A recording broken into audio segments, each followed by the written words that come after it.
Pablo García, director de Divacons Alpha Value. Pablo, muy buenos días. Hola, muy buenos días.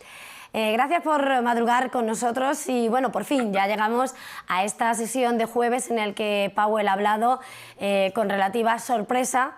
No sé, ¿cómo primera evaluación tomamos ese diagnóstico de la FED? Bueno, Powell sigue más dovish que una paloma, nunca mejor dicho. Yo creo que el mensaje ha sido más continuista. Podíamos esperar alguna novedad después de haber conocido los datos de inflación de mayo al más 5% y la subyacente al más 3,8%, pero lo que ha dicho es que a corto plazo lo único que van a hacer es comenzar a hablar de reducir los estímulos, como ya el consenso estaba esperando. Es decir, para agosto en Jackson Hole esperamos que bueno, tanto los ministros de finanzas, los banqueros centrales, los académicos, los empresarios más influyentes, pues empiecen a motivar a que la FED tome cartas en el asunto. Lo que hemos visto es que 7 de los 18 miembros que forman parte de la Junta de Gobierno de la Reserva Federal esperan que comiencen a subir los tipos en 2022 y 13 de estos miembros hablan de que las subidas se realicen para 2023. Por lo tanto, no hay grandes cambios y sí ese tono que en el corto plazo comenzarán a hablar del tapering, de esa disminución de los fantásticos estímulos monetarios que hemos tenido hasta ahora en este free money que tanto ayuda a la economía, pero que bueno, pues algunos pensamos que puede escapársenos de las manos después de ver que tanto las soft commodities como las hard commodities, es decir, precios del crudo, pero también cereales, azúcar, café, etcétera, están haciendo que la cesta de la compra se esté encareciendo. Además, la FED pues aprovechó para actualizar el cuadro macro y por ahí más o menos todo bien, ¿no? Parece que el señor Powell se muestra contento con la recuperación económica, contento con que el desempleo caiga al 4,5% en 2021, incluso al 3,8% en 2022 y 3,5% en 2023. Nos vimos que la FED también tiene entre sus acometidas, sus cometidos el tema del desempleo. Así que, bueno, un poco más de lo mismo. Vimos las tires de los bonos subir con cierta fuerza y desde Divacons Alpha Value es lo que pensamos. Es decir, los tipos largos tienen que seguir subiendo, el Bund acercarse al 0 y el T-Bond acercarse al 2%, y el mensaje, pues bueno, digamos que un poco más de lo mismo, pero no fue desde luego nada contundente y desde luego no, aceleró el procedimiento, solo pues comenzar, como comentó Eva, a comenzar a hablar del tapering. A ver entonces qué pasa en esa reunión de banqueros centrales de agosto. Antes de cambiar de asunto, tenemos que interpretar de esas palabras, de nuevo, sin gran cambio, ¿no? Por parte de Jerome Powell, que la inflación parece convertirse en algo no tan temporal. Bueno, él intenta, ahora tengo que publicar un artículo este fin de semana en Expansión precisamente sobre ese tema y el título que tengo preparado son Las mentirijillas del señor Powell. El señor Powell tiene que calmar a los mercados, ¿no? Hablando de esta temporalidad, pues lo que intenta es, yo creo que sumergir sus dudas, que yo creo que entre los banqueros de la Reserva Federal también existen, de que sea efectivamente temporal. Ese es el mensaje oficial de la FED, que el repunte de inflación es temporal y bueno, se basan en que los precios de las commodities son más volátiles y que podrían empezar a bajar esa tensión. Es verdad que los estímulos fiscales del presidente Biden han impulsado también un poco de inflación a corto plazo, pero yo por contra le digo, si hay una recuperación económica y sobre todo más vigorosa para el segundo semestre, esto va a impactar también en los precios, desconfinamientos, vacunaciones, reactivación económica, con lo cual yo creo que no va a ser tan temporal. Es verdad que puede situarse en torno al 3,5%, pero eso es casi el doble del 2% de objetivo de la FED.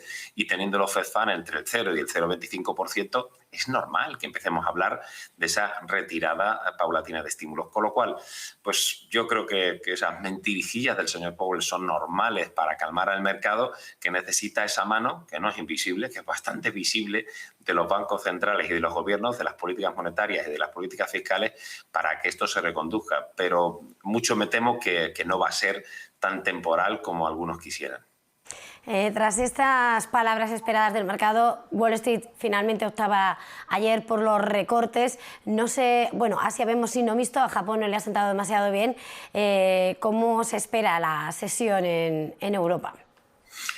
Bueno, es verdad que si se hubiera salido más del guión, podíamos esperar una toma de beneficios. No olvidemos, Eva, que los mercados han ido, salvo los sustitos que tuvimos en abril, mayo terminó en zona de máximos, pero hemos seguido marcando máximos paulatinamente con poco volumen y con escasa volatilidad. Los niveles de volatilidad se han ido al mínimo, es decir, unos repuntes, como ayer vimos, ligeros de la volatilidad y una toma de beneficios en Wall Street de los 3 índices más importantes, pues será bastante normal, ¿no? Con lo cual, que Europa pueda abrir con algunas caídas después de estar prácticamente en un más 17% el Eurostock es bastante razonable. Pero yo no creo que el mercado vaya a sentirse muy angustiado por las palabras del señor Powell, porque fueron bastante comedidas, el cuadro macro también, y es un poco más de lo mismo. Con lo cual, si todo está puesto en ese, como hablábamos, segundo semestre, la verdad es que las cosas van a estar tranquilas. Pero no olvidemos un detalle. En Europa estamos en recesión técnica.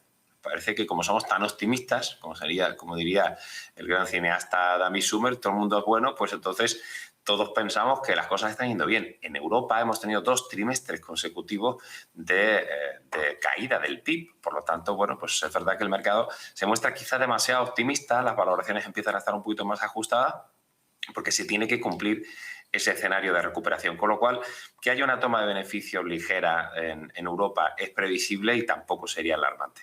En cuanto a valores protagonistas y sectores, ayer veíamos cómo el sector de las renovables enloquecía con esa OPA sobre SolarPack.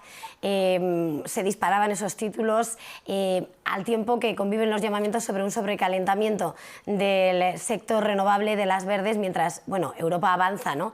Y quiere avanzar en ese camino de lo verde. ¿Qué se espera? ¿Cuál es tu opinión sobre el sector de las renovables? Bueno, nosotros hemos estado largos en una megatendencia que esa está muy clara, es decir, las energías renovables, lo verde es el futuro, lo estamos viendo en todos los ámbitos de la vida y del mundo empresarial. Es cierto que durante los últimos prácticamente 6 meses el sector se había tomado un respiro, las valoraciones eran muy exigentes, pero insistir que una cosa es el corto plazo y la rotación sectorial ha hecho que los sectores cíclicos pesados lo hayan hecho mejor y las renovables hayan tomado un respiro. Y otra cosa es que es evidente que hay una megatendencia. Por lo tanto, la OPA, por ejemplo, de SolarPack pone una prima del 45%, pero no le lleva a máximo de los últimos 2 años. Con lo cual, yo creo que este movimiento se va a seguir produciendo, esa OPA de EQT, que es muy, digamos, reactivadora del interés por el sector, que es una megatendencia que no va a desaparecer y que es cierto que, bueno, en su momento se esperaban más movimientos corporativos. Yo mismo pensaba que las petroleras en ese ánimo de bajar las emisiones de CO2 iban a ser más compradoras y sin embargo lo que han hecho es, digamos, reactivar su CAPEX y utilizarlo para potenciar sus divisiones de energías renovables y muchas de ellas están haciendo spin-off. Así que yo creo que puede ser un momento para volver a echarles un vistazo. Las valoraciones ya no son las que eran hace un par de años y esta operación de SolarPack, digamos que pone un poco justifica estas palabras que estoy comentando, con lo cual le vamos a echar otro vistazo, pero es verdad que desde hace unos meses estábamos bastante fuera o desinvertidos del sector. Antes de terminar, Pablo, estábamos mirando al sector de las renovables, a las energéticas, al final, que están esperando esa llegada de los fondos Next Generation. Ayer España recibía salud verde para ese plan de recuperación. Ante esta próxima llegada este verano de esos fondos que, bueno, al parecer van llegando poco a poco, no sé qué sectores podrían ser los más beneficiados en estos próximos meses. Bueno, el problema de las ayudas en Europa, y ahí yo he sido bastante crítico, es que llegan muy tarde y no son tan contundentes. Estados Unidos lo hace de una forma extraordinariamente rápida y contundente y en Europa la verdad es que el discurso es siempre estar dando vueltas a lo mismo, ¿no? Y nos vende la misma moto. Quiero decir con esto que el impacto en el mercado pues, es mínimo porque ya son más que conocidas y han quedado descontadas, que es precisamente lo que hacen los inversores con el mercado. Con lo cual, impacto a nivel de cotizaciones de las empresas beneficiadas no pensamos que vaya a haberlo porque es una noticia ampliamente descontada. Pues muchísimas gracias, Pablo, por acompañarnos esta mañana, por madrugar. Gracias Lo por hacemos estar. todos los días, ¿eh? A mí me llaman el panadero de la bolsa, con lo cual no os preocupéis que desde las 6 y pico ya estamos por aquí escribiendo el diario de mercados. Pues aquí hay unos cuantos panaderos más, nos sumamos a ese desayuno. Pablo García, director de Tiva Conserva Value. Un placer, como siempre.